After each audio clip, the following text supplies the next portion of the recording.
وكذلك فتنا بعضهم ببعض ليقولوا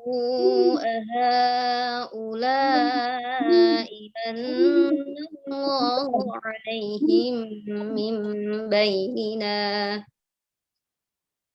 أليس الله بأعلم بالشاكرين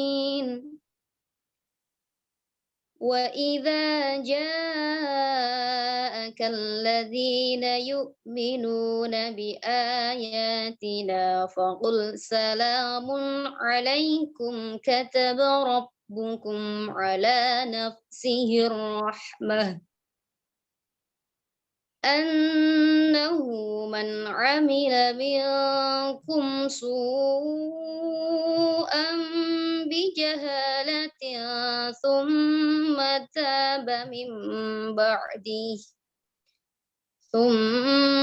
تاب من بعده وأصلح فأنه غفور رحيم وكذلك نفصل الآيات ولتستبين سبيل المجرمين قل إني نهيت أن أعبد الذين تدعون من دون الله قل لا أتبع أهواءكم قد ضللت إذا وما أنا من المهتدين قل إني على بينة من ربي وكذبتم به ما عندي ما تستعجلون به إن الحكم إلا لله يقص الحق وهو خير الفاصلين قل لو أن عندي ما تستعجلون به لقضي الأمر بيني وبينكم والله أعلم بالظالمين وعنده مفاتح الغيب لا يعلمها إلا هو ويعلم ما في البر والبحر وما تسقط من ورقة إلا يعلمها ولا حبة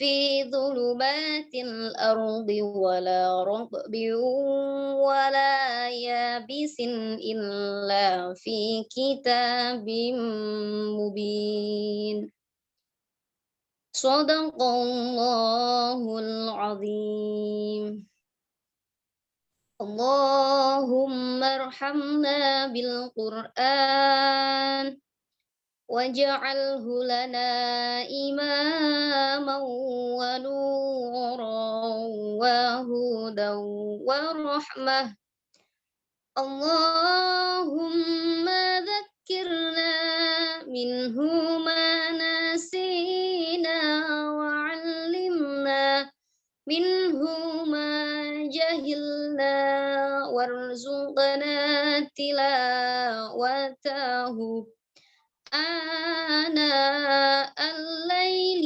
وأطراف النهار واجعله لنا حجة يا رب العالمين. Demikian kurang lebihnya mohon maaf. Akhirul kalam. Wassalamualaikum warahmatullahi wabarakatuh. Waalaikumsalam warahmatullahi wabarakatuh.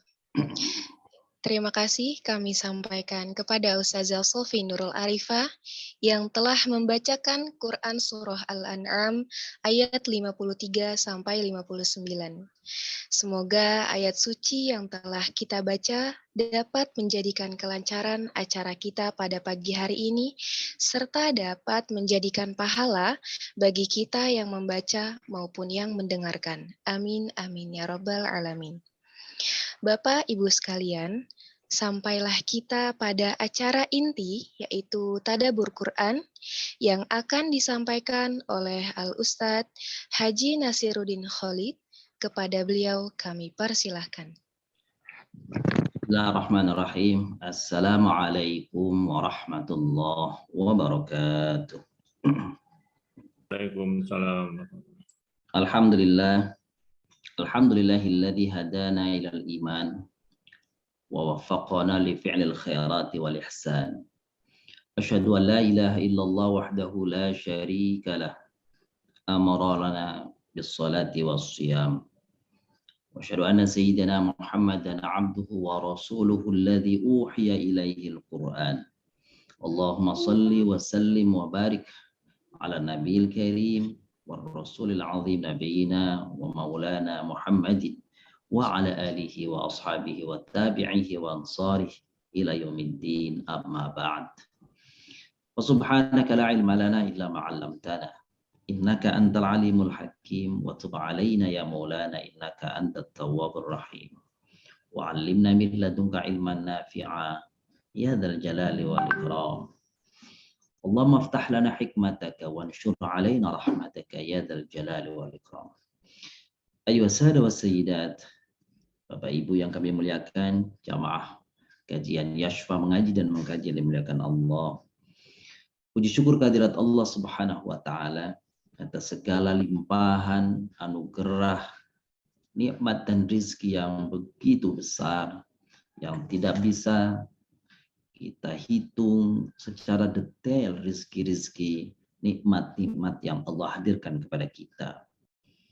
Allah mengingatkan hal ini di dalam firman-Nya, wa in ta'uddu ni'matallah la tuhsuha. Jika kalian ingin menghitung nikmat-nikmat Allah, la tuhsuha, maka kalian tidak akan mampu menghitungnya secara detail. Bukankah dari semalam kita rasakan begitu banyak nikmat Allah yang hadir kepada kita. Kita bisa istirahat, bisa tidur, lalu bisa bangun kembali, bisa melaksanakan sholat, lalu hadir di dalam majlis silaturahim seperti ini. Dan begitu nikmat yang lain, yang banyak yang hadir dalam diri kita, atau dalam lingkungan kita dan keluarga kita. Maka semuanya itu kita sadari dan kita syukuri, karena sesungguhnya jalan kesyukuran itu adalah jalan untuk memberikan, untuk mendapatkan tambahan rizki dari Allah Subhanahu wa ta'ala, tambahan nikmat dari Allah Subhanahu wa ta'ala. La in syakartum la zidannakum wa la in kafartum inna 'adzabi lasyadid. Jika kalian bersyukur, menyadari apa yang dihadirkan oleh Allah dalam kehidupan kita dan menggunakannya di jalan yang Allah kehendaki, maka Allah firmankan, pasti akan kutambah nikmat-nikmat yang telah kuhadirkan kepadamu.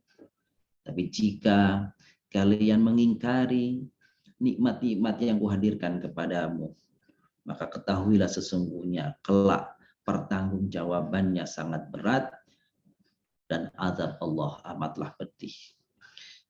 Bapak Ibu memuliakan, pada pertemuan hari ini adalah pertemuan kajian untuk ayat-ayat terakhir kita di dalam rangkaian program Yashfa mengaji dan mengkaji, dan alhamdulillah atas izin Allah kita sudah sampai pada ayat surah Al-An'am ayat 53 sampai dengan ayat 59. Seperti biasanya kami sampaikan bahwa setiap ayat sesungguhnya Allah rangkaikan dengan ayat yang lain. Satu dengan yang lain menjadi satu rangkaian, satu kesinambungan yang tidak terpisahkan. Yang di dalam ilmu ulumil Quran kita mengenal istilahnya adalah tanasubil ayat. Atau dengan bahasa lain menyebutnya adalah munasabatul ayat. Artinya bahwa satu ayat dengan ayat yang lain ada ketersambungan, ada keterkaitan, ada korelasi satu dengan yang lainnya yang tidak bisa terpisahkan. Maka ketika kita membaca ayat 53 tadi seperti yang dibacakan oleh Al-Ustaz Sofi Nurul Arifah, dimulai dengan ayat 53 yang bunyinya wa kadzalika fatanna ba'dahum bi ba'd liyaqulu ahaula imanallahu alaihim min bainina alaisallahu bi'a'lama bisyakirin.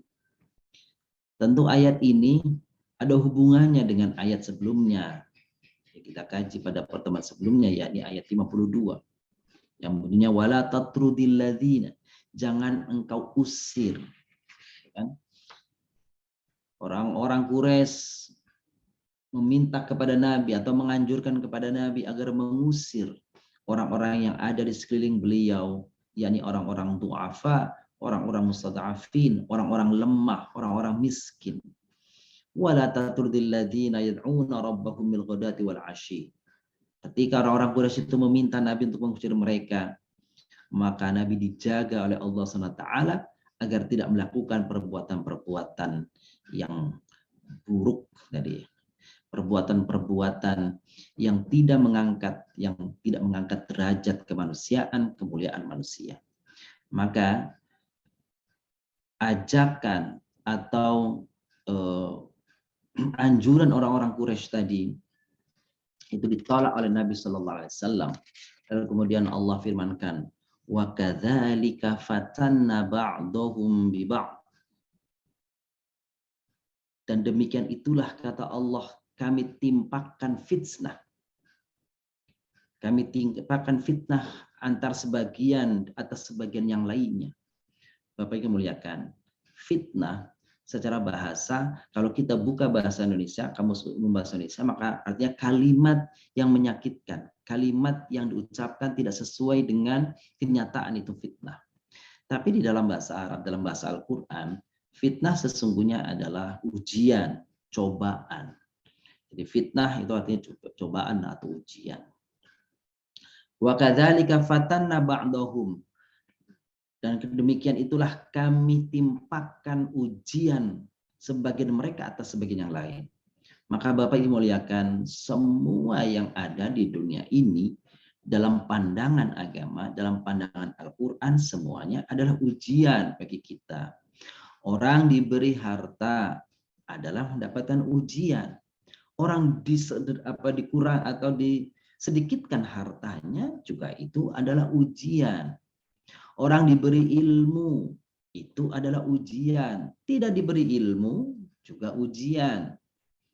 Siapa yang diberikan sehat, afiat oleh Allah SWT, itu adalah ujian.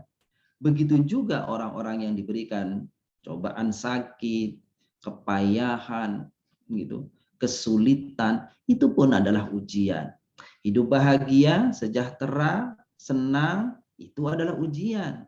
Demikian pula hidup susah sengsara pun adalah ujian. Liyabluwakum ayyukum ahsanu amala, untuk melihat, untuk menguji kalian siapakah di antara berbagai ujian tadi yang lulus dan beramal terbaik dan mendapat ridha Allah Subhanahu wa taala. Jadi Bapak Ibu muliakan, wa kadzalika fatanna ba'dahum bi ba'din, dan demikian itulah kami timpakan ujian antara satu dengan yang lain. Liyaqulu haula imanallahu alaihim. Tapi orang-orang Quraisy itu, orang-orang petinggi-petinggi harus mengatakan, mengapa Allah hadirkan rezeki kepada mereka, orang-orang yang orang-orang yang lemah itu, gitu ya.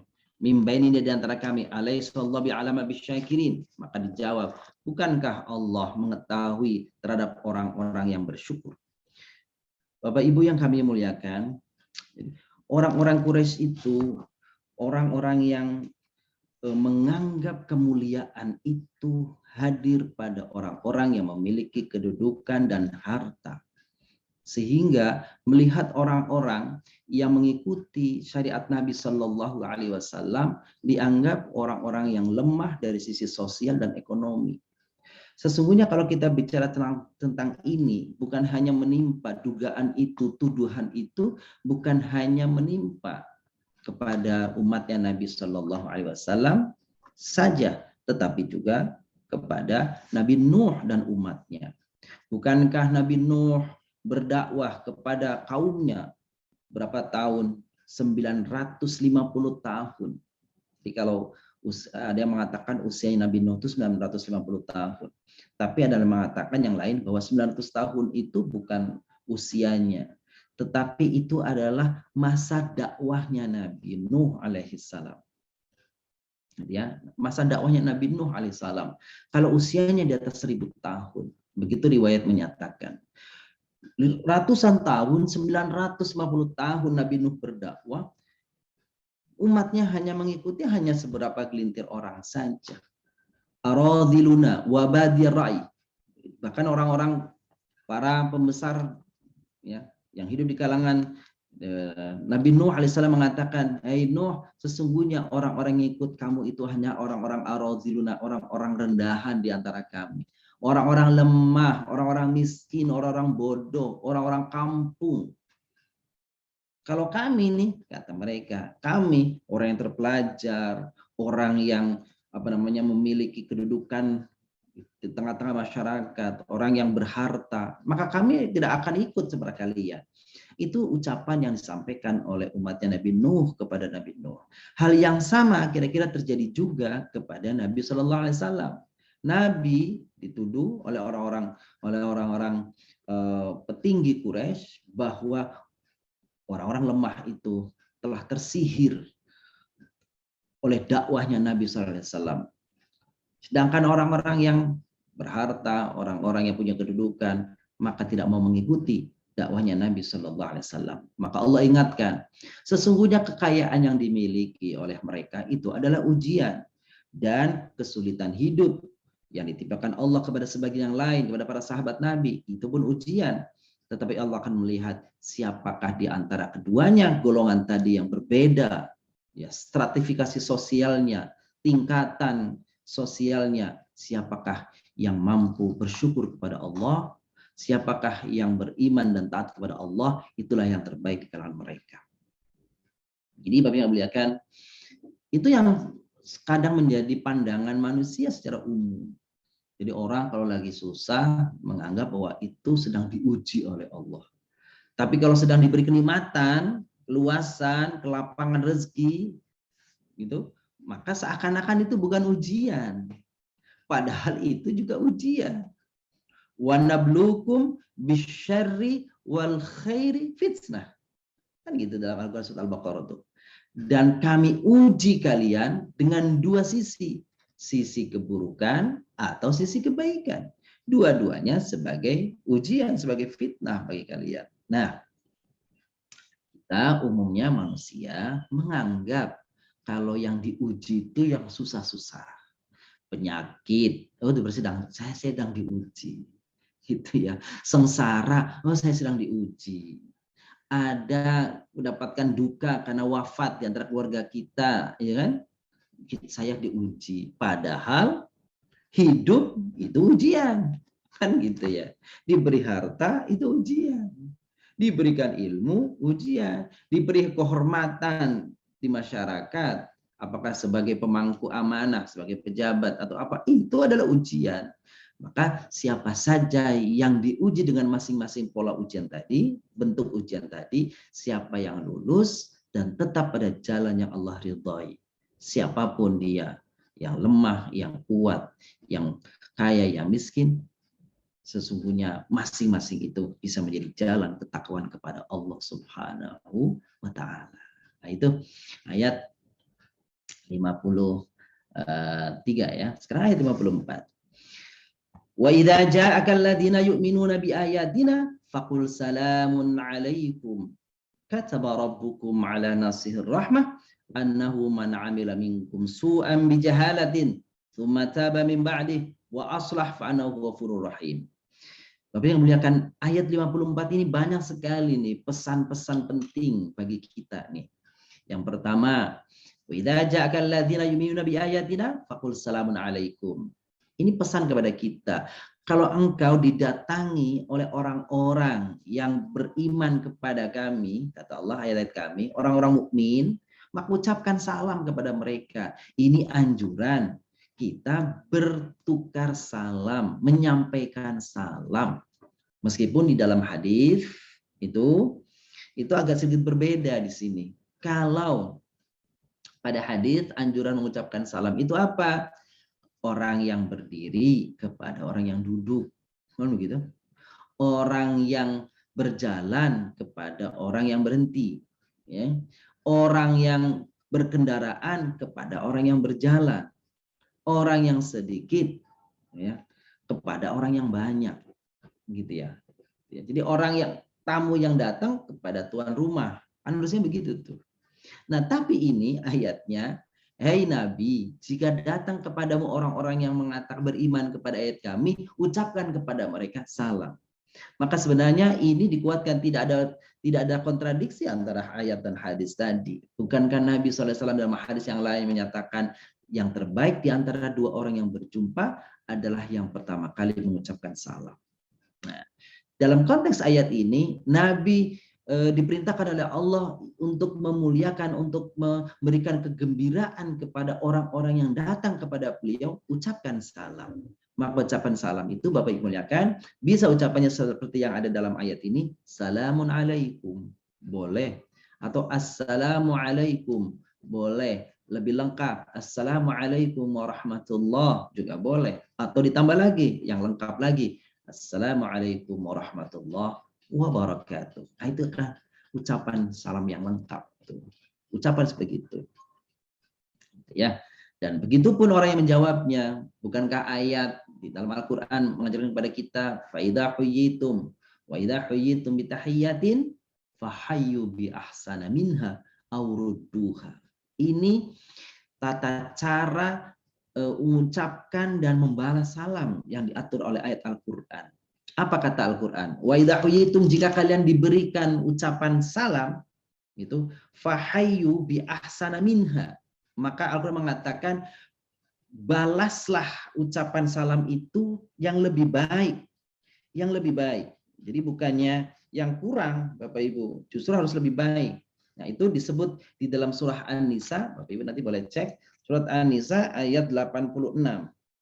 Jadi surat An-Nisa ayat 86 itu mengajarkan kepada kita, orang yang beriman, jika engkau diucapi salam oleh orang lain, maka balaslah dengan yang lebih baik. Ini perintah dari Al-Quran. Balaslah dengan yang lebih baik. Nah, begitu. Atau minimal yang sepadan dengan ucapan itu. Maka Bapak yang muliakan, mengucapkan salam, orang yang pertama kali mengucapkan salam itu hukumnya sunnah, tetapi yang menjawab salam itu hukumnya wajib. Wajib hukumnya. Jadi kalau orang mengucapkan salam kepada kita, Assalamualaikum, ya jawabannya minimal Waalaikumsalam. Jangan alaikum saja.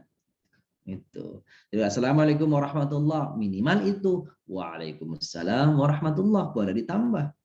Tapi kalau dia mengucapkan kepada kita Assalamualaikum warahmatullahi wabarakatuh, maka minimal itu dia.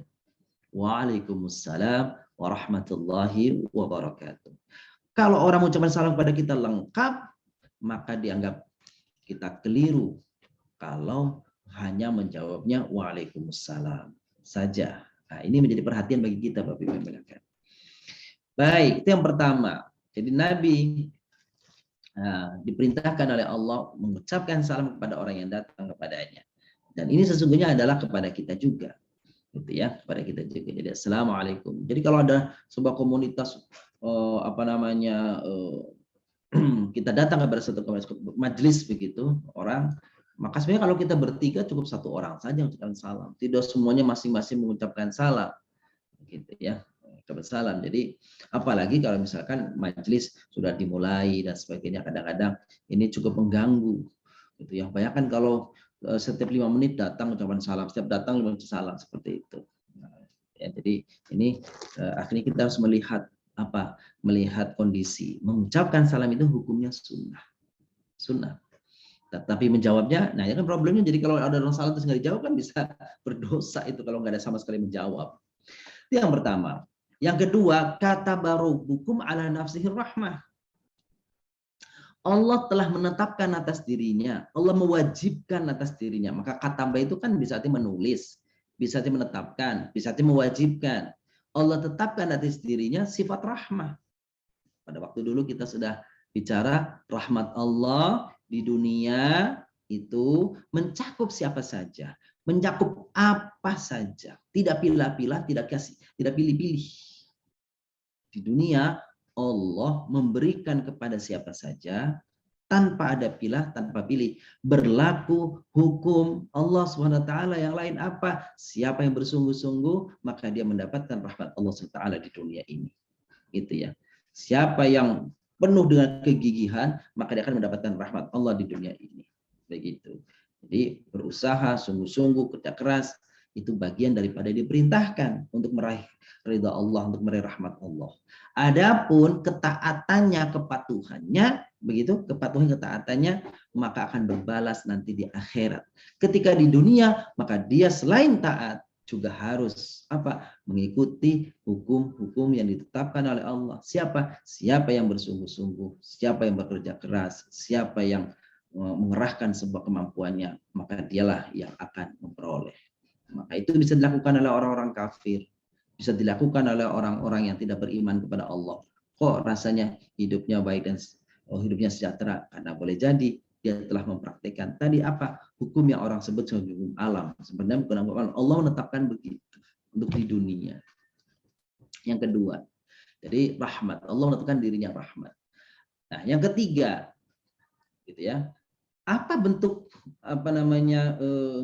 salah satu contoh rahmat Allah itu annahu man amila minkum su'an bijahalatin tsumma taba min ba'dihi wa aslah fa annahu ghafurur rahim. Nah, ini dia yang ketiga.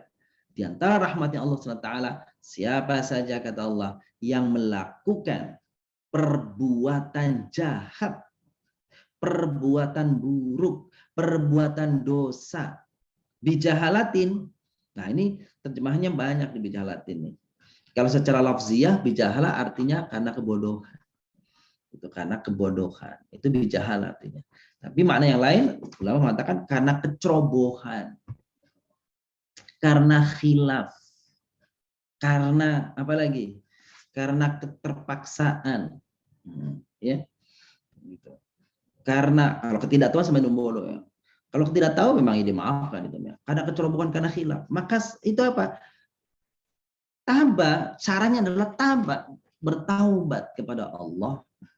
Gitu. Wa aslah. Jadi ada dua Bapak Ibu kan. Taba dulu terus aslah. Apa itu? Taba dulu, nyadar diri dia itu berbuat salah, mohon ampun kepada Allah, terus aslah. Apa aslah? Berbuat kebaikan atau memperbaiki perbuatannya.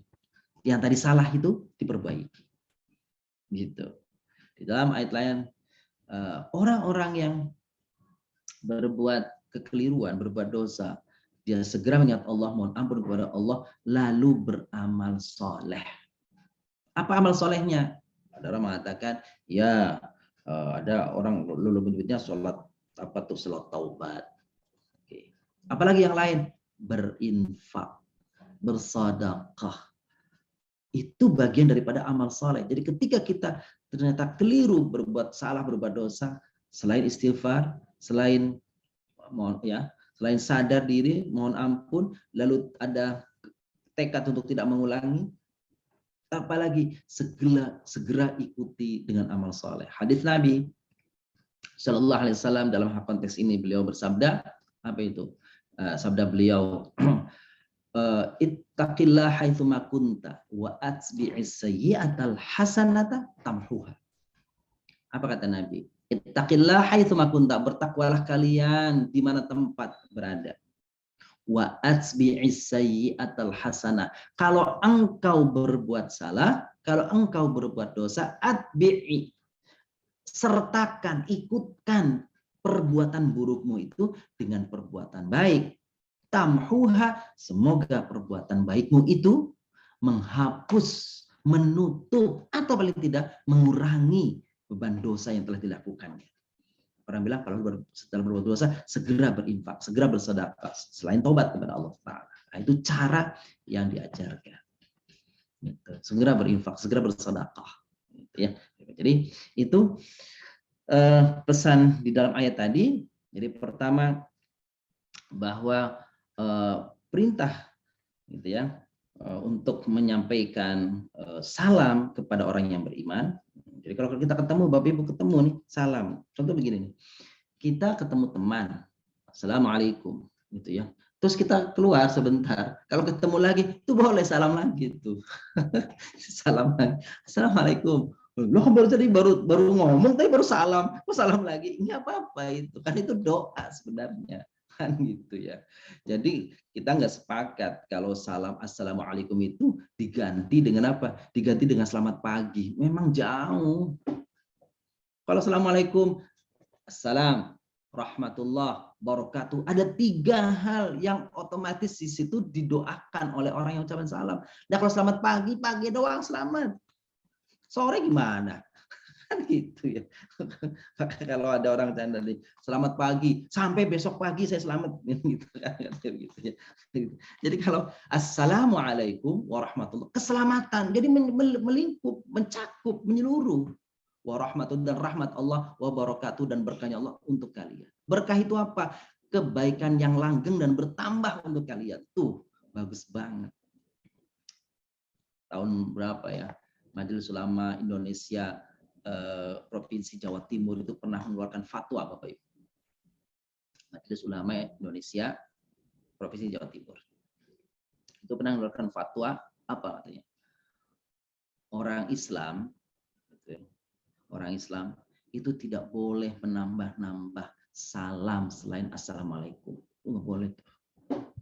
Haram tuh. Itu ini ya fatwa Majelis Ulama Indonesia Jawa Timur. Nah kita mohon maaf ya sering dengar itu ada orang yang mengucap assalamualaikum, salam sejahtera, terus apalagi om sastu apa gitulah gitu ya, terus namo apa begitulah dan sebagainya, pokoknya begitu ucapan begitu. Itu Majelis Ulama Jawa Timur itu mengharamkan, nggak boleh, cukup assalamualaikum aja udah. Kan di sana ada orang muslim yang lain, udah yang kita ngucapin salamnya kepada yang Islam gitu. Ya. Kan udah menjadi umum juga itu. Nah, ini fatwa Majelis Ulama. Kan gitu ya. Jadi kalau urusan seperti itu ya memang banyak mungkin ada pendapat, ada yang membolehkan kalau itu pejabat saja. Pejabat saja bilang begitu, hanya untuk apa tuh menjadikan memberi pengayoman kepada semuanya, bukan untuk berniat mengucapkan salam sesungguhnya yang lain-lain itu. Ya. Yang paling aman kita nggak usah sama kita begitu. Salam sejahtera, meskipun salam sejahtera memang salam sejahtera bagi kalian itu kan memang terjemahan assalamualaikum. Gitu. Tapi kan rasanya hati ini kalau salam sejahtera udah konotasinya kepada yang lain aja kan gitu. Nggak usah. Kita udah punya salam yang bagus kok. Gitu ya. Ya kalau ngikutin fatwa Majelis Ulama Jawa Timur begitu. Jadi tadi itu ayat 54. Faman taba tsumma taba min ba'dihi wa aslaha fa annahu ghafurur rahim. Maka siapa yang bertaubat atas kesalahannya, atas kekeliruannya itu, maka sesungguhnya Allah Maha Pengampun lagi Maha Penyayang. Wa kadzalika nufassilul ayati walitastabina sabilil mujrimin. Dan demikianlah kami rinci ayat-ayat yang jelas untuk para pendosa. Jadi itu Allah kasih. Jadi Allah kasih cara. Kenapa? Karena Allah tahu bahwa kita itu akan berdosa. Gitu ya, akan berdosa itu. Bahkan coba Bapak Ibu kalau kita perhatikan pada surah Ali Imran ya. Surah Ali Imran itu kan surah yang masyhur yang kita biasa baca itu ya. Kalimatnya itu surah Ali Imran ayat 132. Wasari'u ila magfiratin min rabbikum wa jannatin 'arduha as-samawati wal ardu u'iddat lil muttaqin. Lalu kemudian ciri-ciri orang muttaqinya disebutkan pada ayat 134. Nah, ayat 135 itu ada ada isyarat bahwa orang mutakin sekalipun itu akan berdosa, akan bersalah, suatu saat akan bersalah. Apa bunyinya? Wa idza fa'alu fahishatan aw dzalamu anfusahum dzakarullaha fastaghfaru lidzunubihim. Itu kan runut Allah menyebut nih.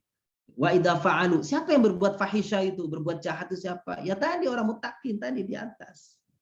Jadi orang mutakin sekalipun suatu saat akan kepleset, akan salah, akan keliru. Jadi kalau ada orang salah, keliru, ya memang ada potensi untuk itu. Tapi kemudian Allah kasih caranya itu, metode taubatnya itu. Dzakarullah fastaghfiru lidzunubihim wa may yaghfiru dzunuba illallah wa lam yusirru ala ma fa'alu wa hum ya'lamun. Itu kan metode taubat. Dipadu dengan ayat dan hadis yang lain.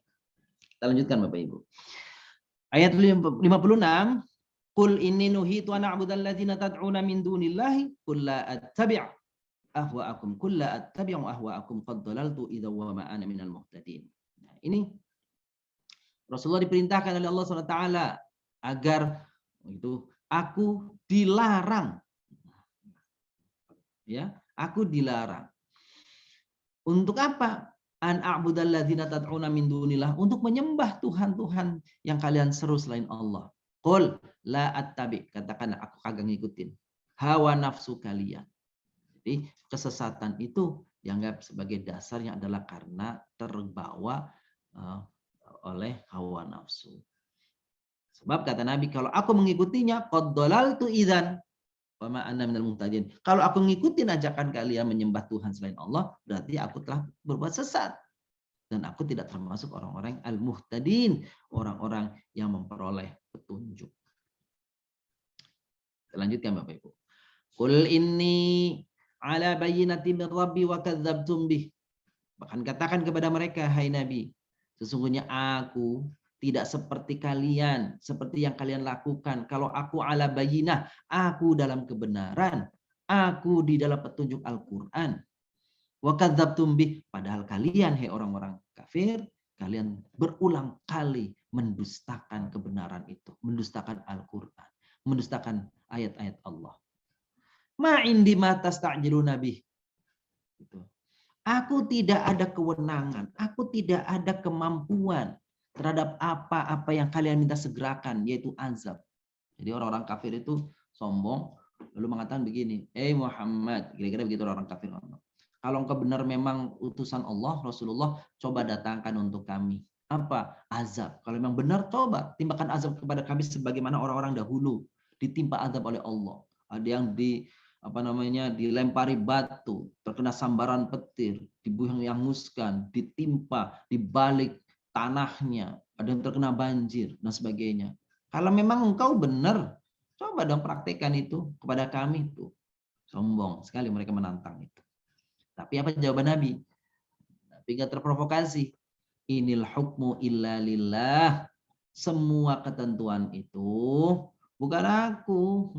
Itu Allah yang atur. Allah yang menentukan. Bukan karena hawa nafsuku. Yaqusul haq wa huwa khairul fasilin. Dan Allah menerangkan kebenaran, merinci kebenaran. Karena dia pemberi keputusan yang tepat atau yang terbaik. Jadi Nabi menjawabnya seperti itu. Bukan urusan aku untuk mendatangkan azab. Meskipun kalian ngotot untuk saya bisa mendatangkan azab, tidak bisa karena itu ketetapan Allah. Ya. Itu ayat 57. Lanjutkan ayat 58. Wallau ana indi ma tasta'jiluna bih laqudiyal amru baini wa bainakum wallahu a'lamu bil zalimin. Nah, ini penting nih. Kata Nabi, katakan hai Nabi kepada mereka, lau anna indi ma tasta'jiluna bih, kalau betul-betul Allah hadirkan kemampuan kepadaku untuk mewujudkan keinginanmu agar mendatangkan azab, ya udah selesai. Gitu ya. Jadi kalau Nabi betul-betul diberikan kewenangan untuk mendatangkan azab, ya udah hancur semua kalian, habis semua. Gitu. Jadi itulah hikmahnya kenapa itu ketentuan azab bukan di tangan Nabi, tapi di tangan Allah. Sebab kalau Nabi yang kesel, kira-kira gitu ya. Meskipun Nabi SAW kan jauh dari sifat kita. Kalau kita gitu, Dinya orang, dihina orang, gitu. Terus ditawarin begitu, ini gimana nih, dihukum aja nih, diazab aja. Oh iya pasti kalau kita mau, iya kan gitu. Tapi itulah bedanya Nabi sama kita. Bapak Ibu mungkin ingat ya peristiwa apa namanya itu hijrah ke Taif, itu yang paling masyhur ya, hijrah ke Taif tuh.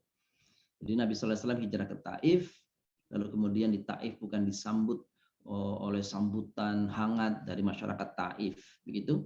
Tapi kemudian apa yang terjadi? Ternyata sudah ada penyusup ke sana, gitu ya. Sudah ada intelijen dari Mekah, dari Quraisy yang ke sana. Untuk apa? Untuk mengkondisikan, apa itu kalau dalam bahasa dia, mengkondisikan, ya apa? Bahwa nanti kalau Nabi datang, kalau Nabi Muhammad SAW datang ke mereka, maka siapkan anak-anak untuk menyambut dengan batu kerikil, melempari Nabi SAW, yang melempari ibu-ibu dan anak-anak, sehingga Nabi berdarah. Bahkan koran katanya gigi serinya ada yang putus, yang jatuh, yang tanggal kan gitu. Ketika berdarah begitu Nabi SAW pulang begitu, maka Allah SWT mengutus malakul jabal. Allah SWT mengutus malaikat penjaga gunung yang ada di kanan kiri daripada Taif itu. Bersama Jibril alaihissalam lalu menawarkan, ya Rasulullah, gitu ya, asalkan engkau minta, aku malaikat penjaga gunung ini, aku akan memenuhi perintahmu, tinggal sebut saja apa yang akan lakukan kepada mereka orang-orang yang telah menganiayamu ya Rasulullah. Orang yang telah menghinakanmu ya Rasulullah. Jadi kalau diminta untuk gunung itu diangkat dan ditimpakan kepada orang-orang Taif, akan terjadi. Tapi Nabi mengatakan tidak. Maka kemudian Nabi justru berdoa kepada Allah SWT. Doa yang masyhur ya. Allahumma hdi qaumi fa innahum la ya'lamun. Allahumma hdi qaumi fa innahum la ya'lamun. Ya Allah, berikan hidayah kepada umatku ini. Mereka melakukan ini karena nggak tahu. Diprovokasi, ya, disulut oleh orang-orang Quraisy, dibodoh-bodohi oleh orang Quraisy, dicegah untuk menerima hidayah oleh orang Quraisy. Tapi Nabi berdoa, berikan hidayah kepada mereka karena mereka tidak tahu. Dan doa Nabi SAW ini, Bapak yang muliakan, itu kan peristiwanya waktu Nabi ada di Mekah. Nanti sekitar 10 tahun kemudian, tahun 8 Hijriah, gitu, maka tokoh-tokoh Taif itu datang ke Madinah, lalu kemudian mereka masuk Islam dan mengajak orang-orang Taif untuk masuk Islam. Oh itu. Jadi didoain orang dianiaya, balasannya doa. Subhanallah. Tuh Rasulullah SAW seperti itu kesabarannya, ketabahan. Gitu ya. Jadi itu ayat ke-58.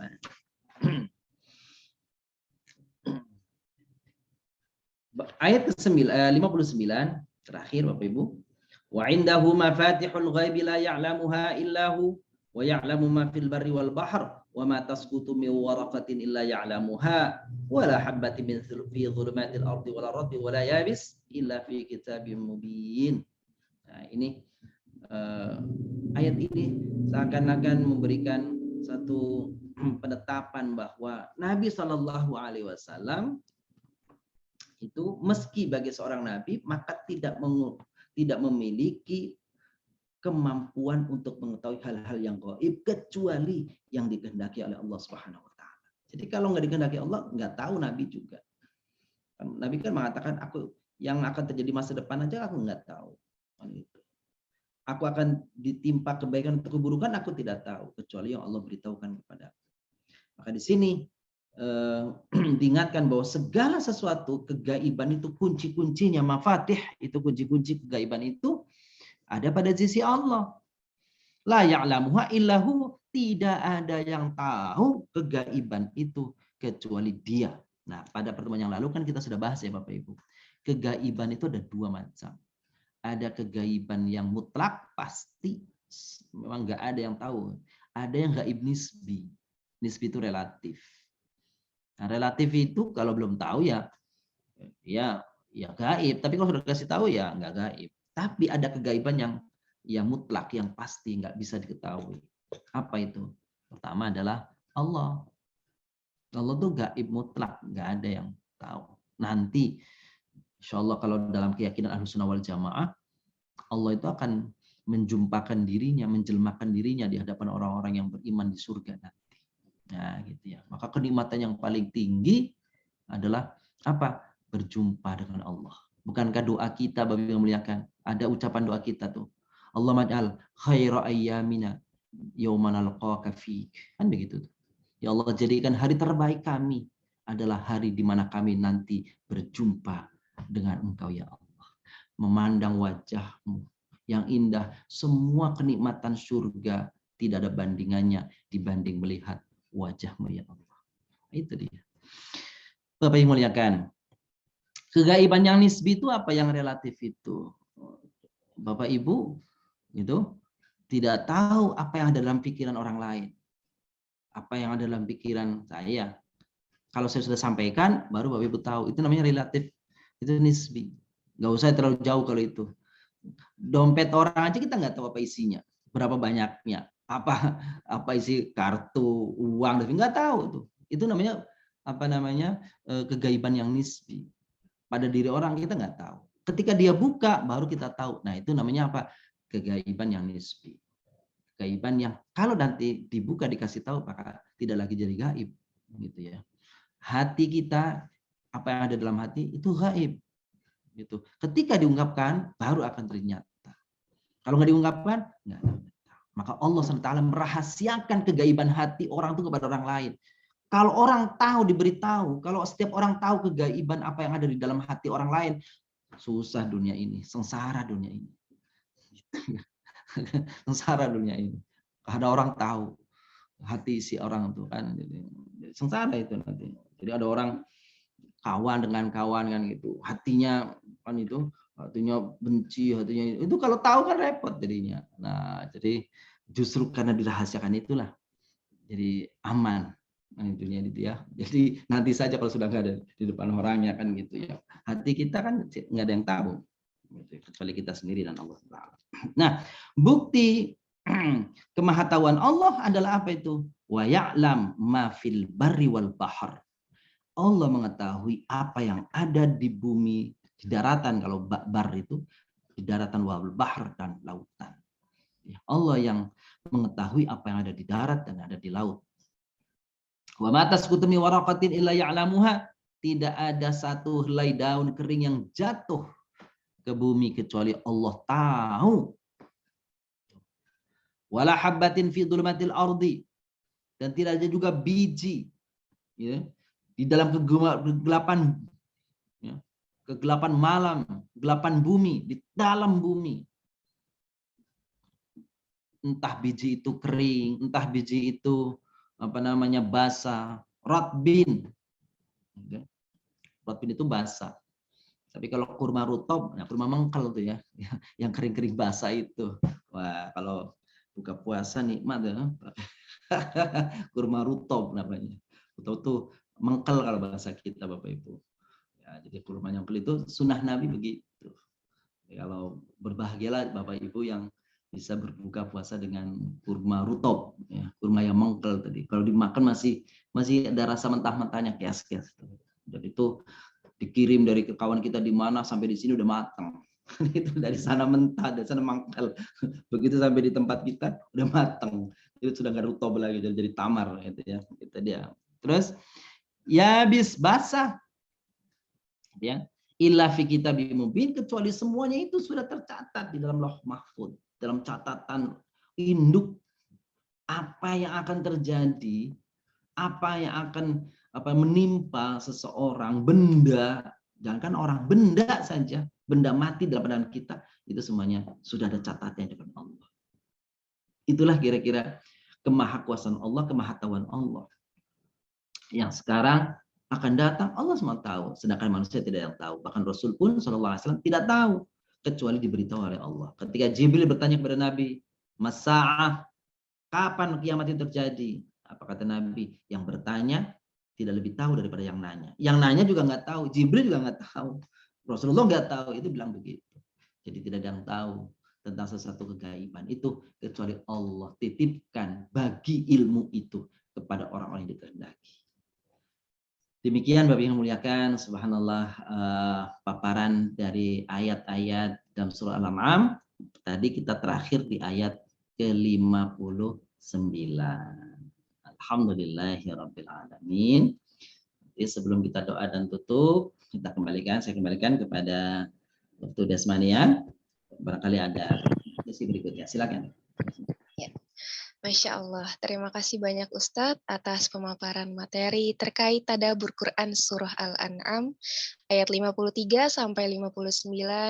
Semoga dapat menambah pengetahuan untuk kita semua dan dapat meningkatkan ketakwaan kita kepada Allah Subhanahu wa taala. Amin, amin ya robbal alamin. Baik, untuk selanjutnya yaitu sesi tanya jawab. Ya, baik dipersilahkan kepada Bapak atau Ibu yang ingin bertanya. Silakan apabila ada yang ingin dipertanyakan.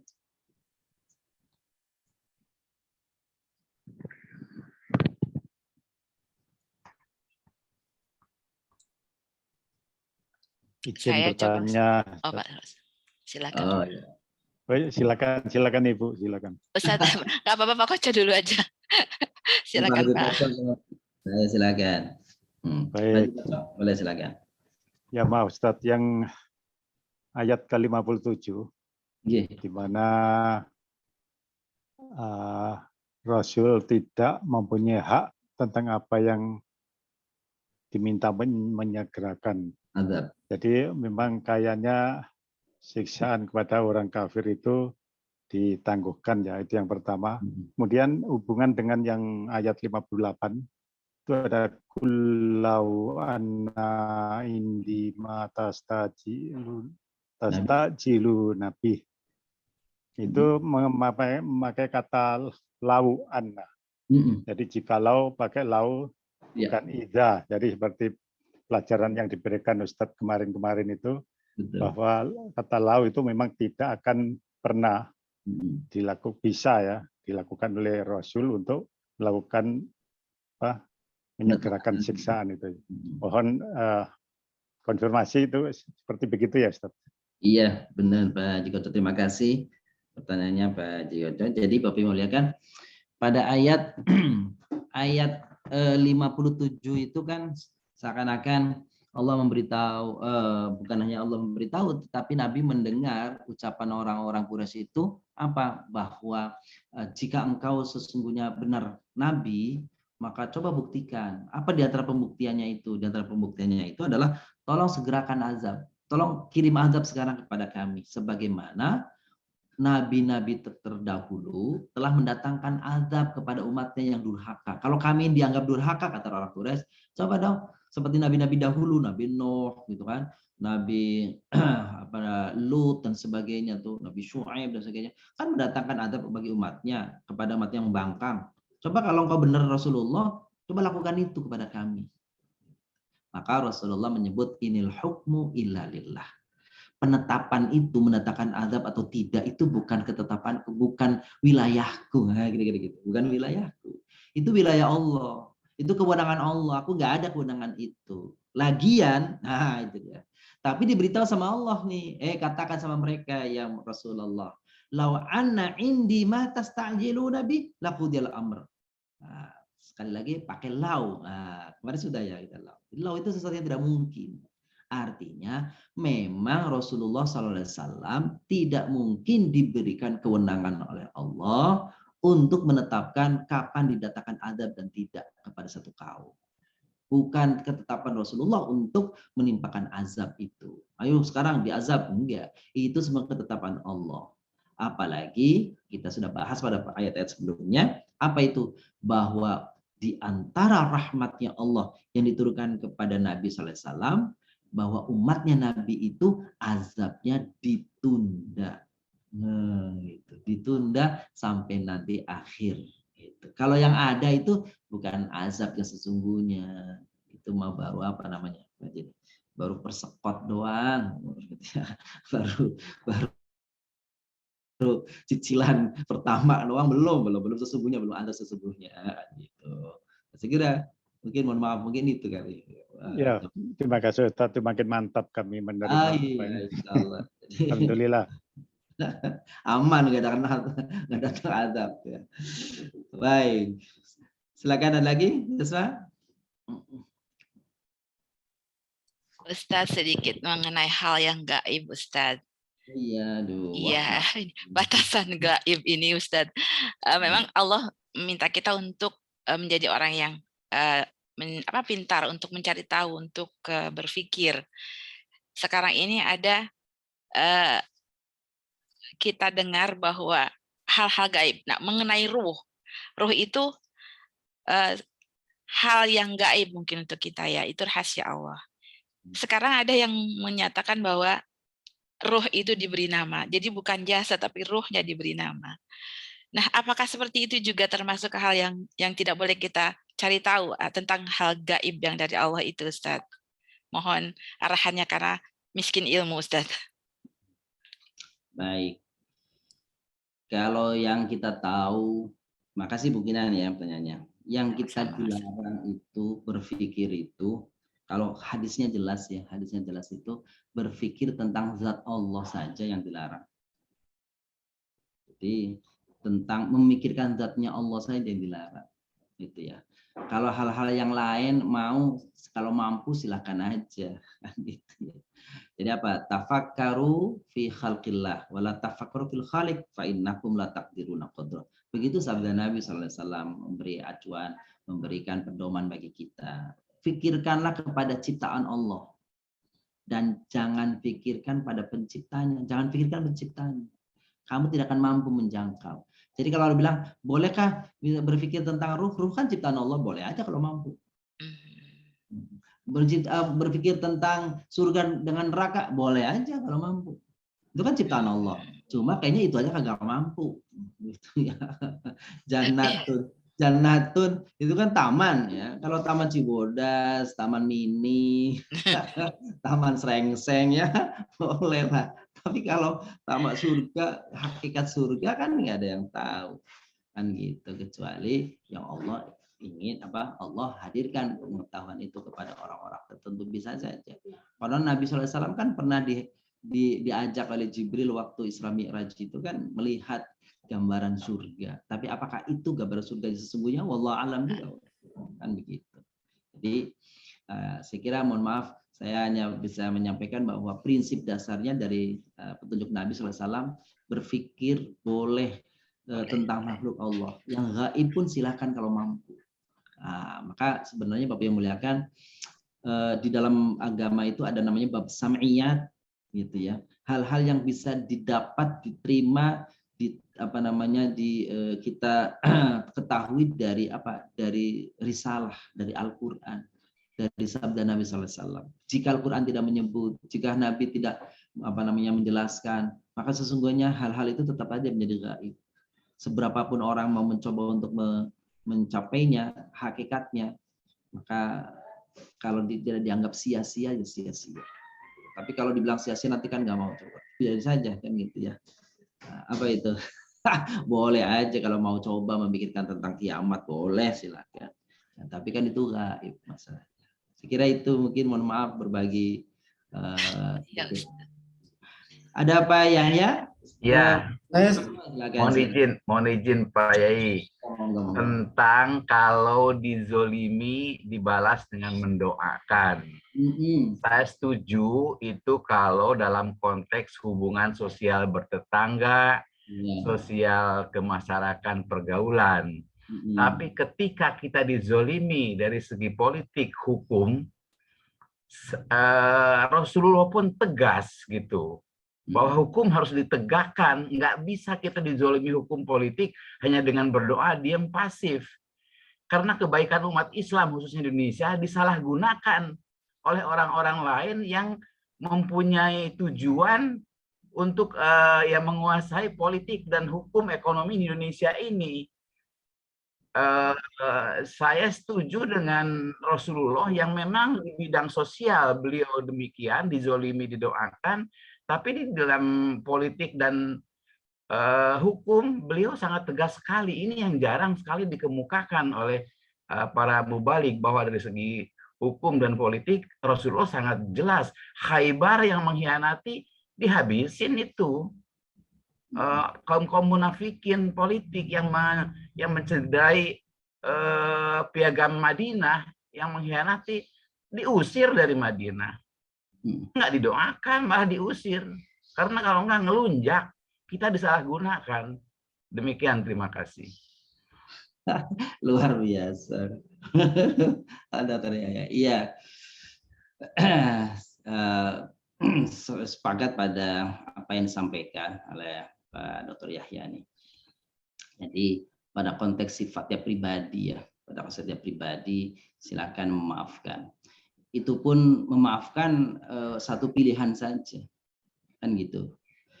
Fa'tadu bimithli ma'tada alaikum. Jadi boleh saja kita meminta balas pun boleh, dalam konteks pribadi juga boleh minta balas. Tapi balaslah seperti yang kamu terima. Jangan melebihi kalau mau membalas. Kan gitu ya.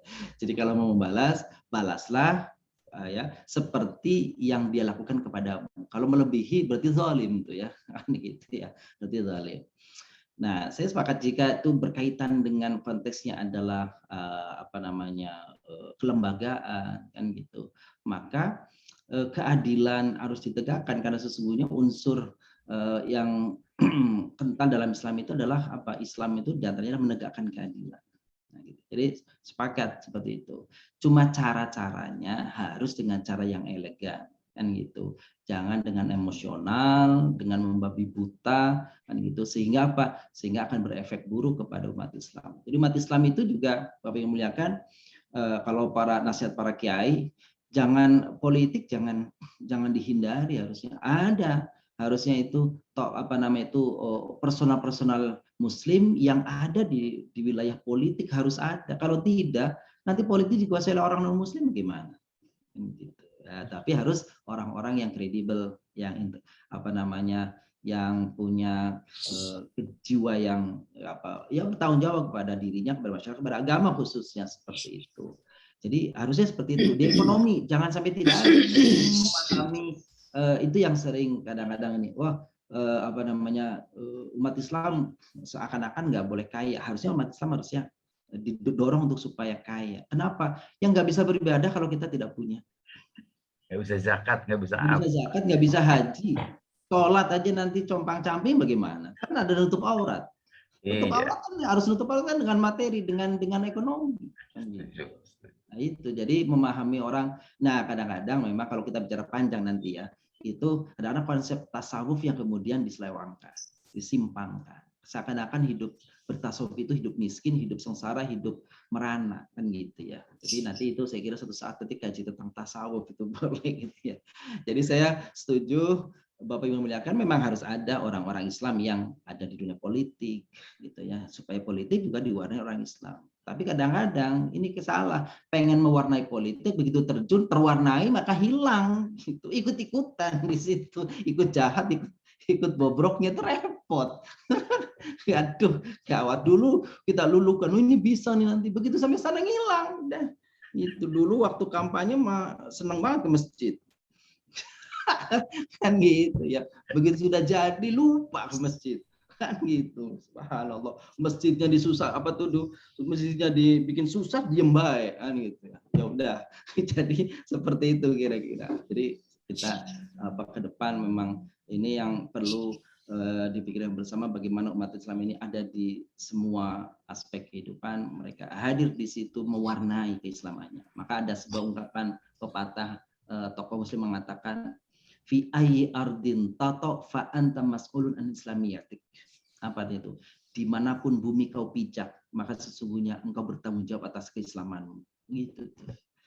Sebagai apapun kita, mau sebagai pedagang, mau sebagai politisi, mau sebagai cendekiawan, jangan sampai keislaman kita sirna, hilang. Karena apa? Karena dipengaruhi oleh budaya, lingkungan kita berada di situ. Justru harusnya kita yang bisa mewarnai mereka dengan keislaman kita, corak warna Islam kita. Mohon maaf, Pak. Ya, baik, makasih. Ya. Ustadz, satu lagi dong, Ustadz. Boleh, ini terakhir jadi boleh deh. Ya. Monggo. Bismillah. Assalamualaikum, Ustadz. Waalaikumsalam warahmatullahi wabarakatuh. Sangat mengganjal bagi saya. Apa Bun? Silakan. Tentang sholat, Ustadz, sholat qadha. Ada beberapa pendapat sholat itu tidak bisa diqadha, khususnya untuk orang tua. Jadi saya mendengar ada pendapat boleh diqadha, kedua boleh tidak diqadha, kemudian ada lagi yang katakan hanya bayar fidyah, gitu kan.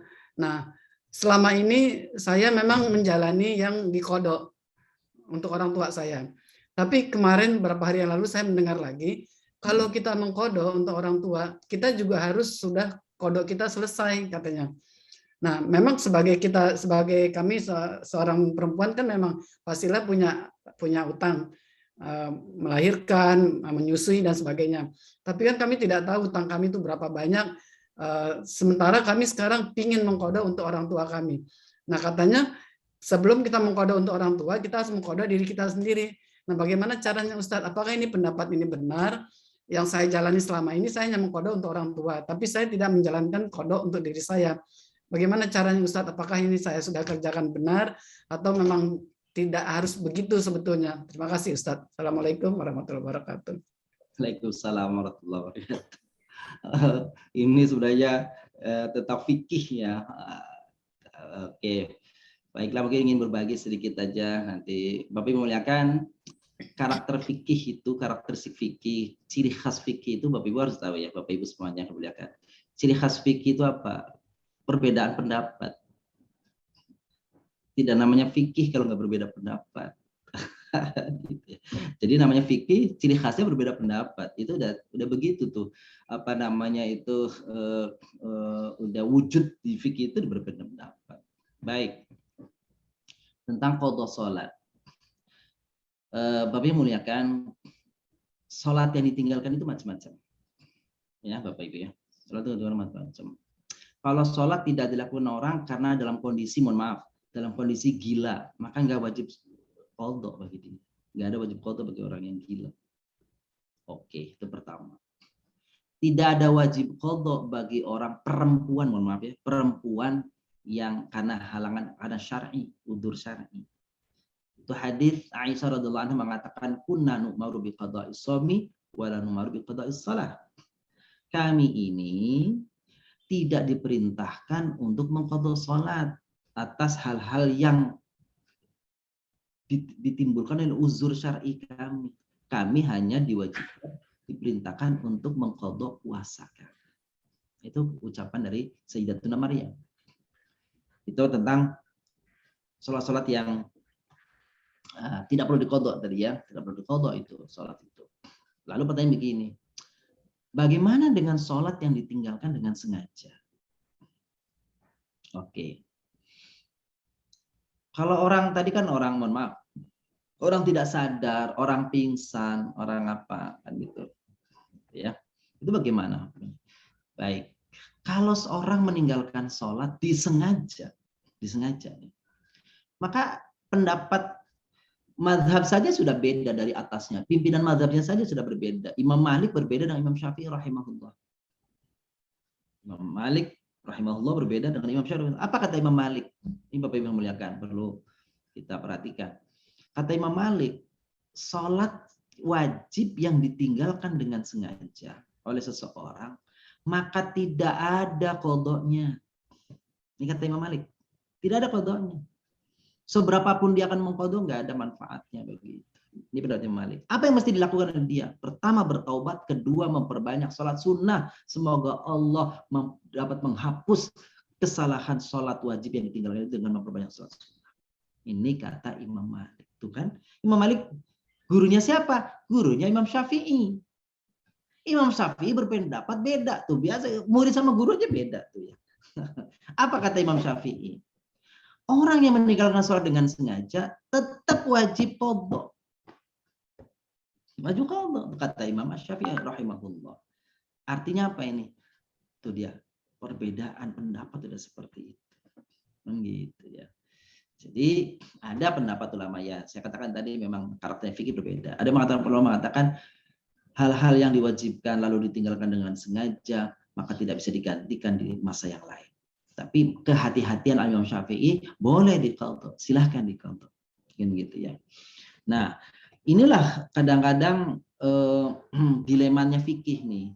Jadi kalau ulama mengatakan boleh diqadha orang lain. Nanti jangan-jangan, atau fidyah, boleh dibayar fidyah dengan orang lain. Nanti orang-orang itu yang mengatakan, udah kalau nanti saya, ada orang yang sudah belum meninggal udah ngomong, nanti saya kalau sudah meninggal, tolong dihitung berapa hari saya ketinggalan sholatnya nih, saya nggak sholatnya nih. Jadi nanti tolong diganti dengan fidyah ya. Ini kan dilematisnya seperti itu. Memang ada ulama yang berpendapat bahwa boleh diganti orang-orang yang meninggalkan sholat tadi dibayar dengan fidyah, dengan harapan itu dapat sedikit mengcover daripada kesalahan dosa yang dilakukan itu. Tapi kalau itu dipahami lalu dipraktekkan, repot, orang itu nggak pada sholat.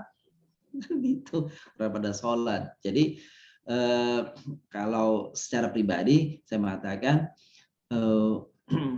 orang yang masih hidup maka haruslah dia melakukan sholat semampu yang dia bisa lakukan, semampu yang bisa dilakukan. Ketika masa-masa di mana dia tidak mampu melakukan, kan gitu ya. Mana itu Bu? Mohon maaf misalkan. Nih saya ngikut pendapat yang seperti ini. Gitu ya. Jadi ini bukan pendapat pribadi saya, tapi saya mengikut pendapat yang mengatakan apa? Kalau orang itu misalkan dia koma, penyakit yang luar biasa, dia koma 3 hari, kan gitu.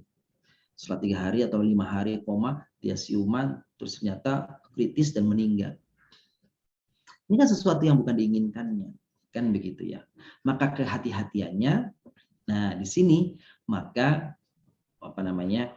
boleh dilakukan qadha kepada orang yang bersangkutan itu oleh keluarganya atau dengan membayar fidyah. Begitulah pendapat ulama.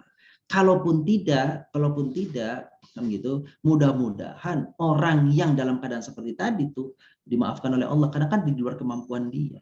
Orang koma, orang pingsan, kan nggak ada, orang tidur saja kelewatan, ya orang tidur nih kelewatan nih, sholat subuh kelewatan tidur. Kan gitu, kan nggak dosa, tapi tetap harus diqadha sholatnya, kan nggak dosa karena ketidurannya, apalagi orang koma di luar kemampuan dia. Maka mudah-mudahan yang seperti ini dimaafkan oleh Allah.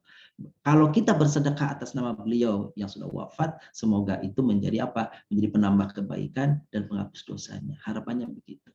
Nah, saya setuju dengan ucapan yang tadi disampaikan oleh Ibu bahwa kalau mau mengqadha orang memang kita harus sendiri dulu, gitu ya. Kita sendiri dulu kalau itu mengqadha. Ya sholat ya misalkan kayak ini kita dulu. Cuma kan masalahnya itu tadi berapa banyak sholat yang kita yang kita tinggalkan, kita nggak tahu kan gitu. Tapi tadi tuh kalau bab nifas kan nggak wajib sholat, nggak ada kewajiban sholat orang yang nifas, orang yang haid kan gitu tuh, nggak ada kewajiban, nggak usah diganti kalau itu.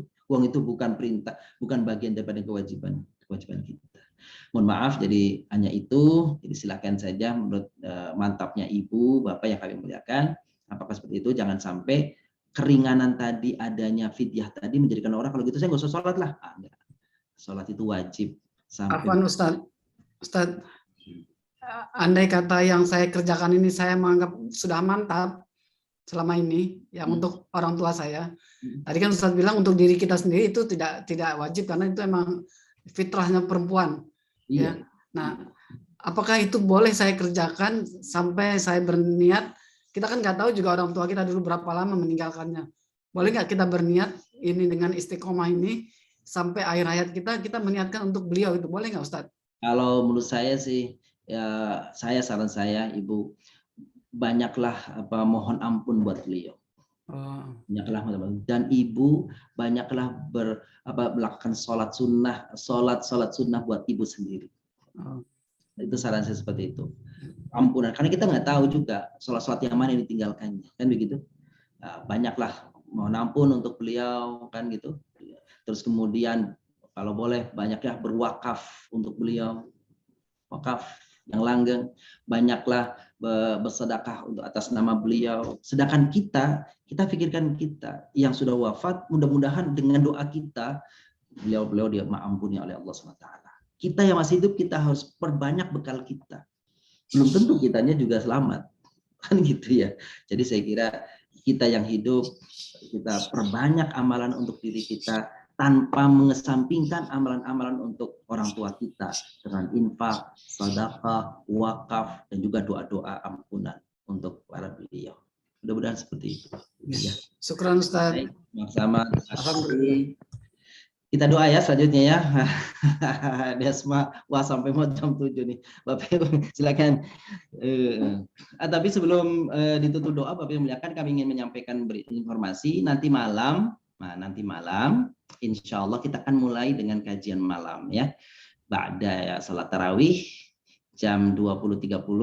Nah, itu bersama guru-guru kita. Ya, saya akan istirahat, dalam artian saya akan mendampingi para guru-guru kami untuk nanti di dalam kajian Qiyam Ramadan. Seperti itu ya Bapak Ibu muliakan. Jadi nanti malam silakan ajak Bapak Ibu muliakan keluarga atau teman untuk bisa menghadiri, dan insya Allah nanti link Zoom-nya akan kami share ke grup, baik grup Tadabur, grup Mata Hati maupun Khatmil Quran insya Allah. Dan sebelum berdoa, kami mengucapkan terima kasih kepada Bapak Ibu semuanya, kepada Ibu Kinan, kepada para ustadzah ya, Ustadzah Sofi yang telah membacakan ayat-ayat Quran selama ini, dan juga Ibu Kinan juga ikut membacakannya, dan juga para pembawa acara ya, Ade Desma, Ade Delvina, Ade Valeska, yang sudah membantu berjalan suksesnya kegiatan Yashfa mengaji dan mengkaji di bulan Ramadan tahun 2022 ini. Harapan kami mudah-mudahan semua kehadiran Bapak Ibu dan juga partisipasi serta dari keterlibatan langsung pembawa acara dan sebagainya dibalas berlipat ganda oleh Allah Subhanahu wa taala. Dan kami juga berterima kasih pada Bapak Ibu semuanya yang tidak bisa kami sebutkan satu persatu atas semua donasi, infak, sedekah yang disampaikan kepada Yashfa. Semoga Allah membalas berlipat ganda, memberikan keberkahan, dan juga dijadikan amal jariah. Insya Allah kita ketemu lagi untuk kegiatan Ramadan di tahun depan. Tetapi Yashfa mengaji dan mengkaji akan selalu hadir nanti insya Allah di jadwal Jumat petang di waktu yang akan disampaikan, diberitahukan kepada Bapak Ibu. Begitu, mari kita bacakan Fatihah untuk semuanya dengan harapan Allah hadirkan keberkahan bagi kita, keluarga kita, kebaikan dalam hidup kita, dan mohon kepada Allah agar kiranya kelak hidup kita, akhir hidup kita, Allah jadikan akhir hidup yang husnul khatimah. Untuk orang tua kita, semoga Allah ampuni segala dosa-dosanya, kekhilafannya, kesalahannya, yang disengaja maupun tidak disengaja. Semoga Allah hapus semua dosa-dosanya karena bakti kita, karena doa kita, karena kerelaan kita mendoakan mereka. Dan kebaikan-kebaikannya dilipat gandakan, dihadirkan taman surga di alam kuburnya, diterangi, dilapangkan, dimudahkan, dijauhkan dari fitnah kubur, dijauhkan dari azab kubur, dan insya Allah jumpakan bersama kita kelak di alam surganya. Amin ya rabbal alamin. Bitilkan niyah wa ala kulli salihah wa ala hadirin Nabi Mustafa Rasulullah sallallahu alaihi wasallam. Al-Fatihah. Bismillahirrahmanirrahim. Alhamdulillah. Iyyaka na'budu wa iyyaka nasta'in. اهدنا الصراط المستقيم صراط الذين أنعمت عليهم غير المغضوب عليهم ولا الضالين. استغفر الله العظيم استغفر الله العظيم. اللهم صل وسلم وبارك على سيدنا وحبيبنا وشفينا وكريمنا ودخرنا مولانا محمد وسلم رضي الله تبارك وتعالى كل صحابة الرسول أجمعين والحمد لله رب العالمين. اللهم اغفر لنا ولوالدينا وارحمهم كما ربونا صغارا ولأجدادنا وجداتنا مشايخنا أساتذتنا ومعلمينا ومدرسينا ومن أحسن إلينا. اللهم اغفر لهم وارحمهم وعافهم واعف عنهم أكرم نزولهم وسع مدخلهم نوّر قبورهم نقهم من الذنوب والخطايا كما ينقى الثوب الأبيض من الدنس. اللهم اغسلهم بالماء والثلج والبرد برحمتك يا ذا الجلال والإكرام. اللهم انفعنا بما علمتنا وعلمنا علوما تنفعنا. اللهم ارزقنا فهم النبيين وحفظ المرسلين وإلهام الملائكة المقربين برحمتك يا أرحم الراحمين. اللهم إنك عفو كريم تحب العفو فاعف عنا يا كريم. ربنا إنا نسألك حسن الخاتمة ونعوذ بك من سوء الخاتمة يا ذا الجلال والمنان والإكرام برحمتك يا أرحم الراحمين. ربنا آتنا في الدنيا حسنة وفي الآخرة حسنة وقنا عذاب النار. وصلى الله على سيدنا محمد النبي الأمي وعلى آله وصحبه وبارك وسلم. سبحان ربك رب العزة عما يصفون والسلام على المرسلين والحمد لله رب العالمين. السلام عليكم ورحمة الله وبركاته. Waalaikumsalam warahmatullahi wabarakatuh. Syukron Pak Ustadz. Terima kasih Pak Ustadz. Syukron Ustadz. Syukron Pak Ustadz. Assalamualaikum. Ya, Desma silakan ditutup, Desma. Ya, baik, demikianlah rangkaian acara pada pagi hari ini. Mudah-mudahan dapat menambah keimanan kita kepada Allah dan semoga kita semua dapat memperoleh keberkahan dan juga rahmat dari Allah Subhanahu wa taala. Amin amin ya rabbal alamin.